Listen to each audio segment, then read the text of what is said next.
अगदी जलद व अचूक बातम्यांसाठी पाहत रहा महामीडिया 24 सदैव तत्पर। मौजे वडगाव तालुका हातकणंगले येथे चोरून कल्याण मटका घेणाऱ्या स्थानिक व्यक्तीवर गुन्हे अन्वेषण विभागाकडून कारवाई करत 16,000चा मुद्देमालासह आरोपीस अटक करत मालकावरही गुन्हा दाखल करण्यात आला आहे। या कारवाईवरून असे दिसून येते की शिरोली पोलिसांकडून अवैध व्यवसायाला खतपाणी मिळत असल्यामुळे गांजा, मटका, देशी विदेशी गावठी दारू व्यावसायिक जोमामध्ये असल्याचे दिसून येत आहे।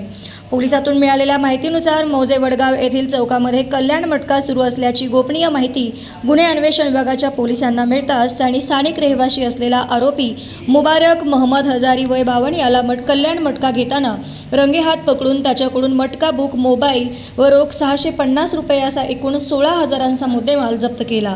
तर मटका मालक जावेद फकीर या राहणार पेठ वडगाव यांच्यावरही गुन्हा दाखल केला असून पोलीस त्याचा शोध घेत आहेत। ही कारवाई सोमवारी दुपारी करण्यात आली। या घटनेची नोंद शिरोली पोलिसांमध्ये झाली आहे।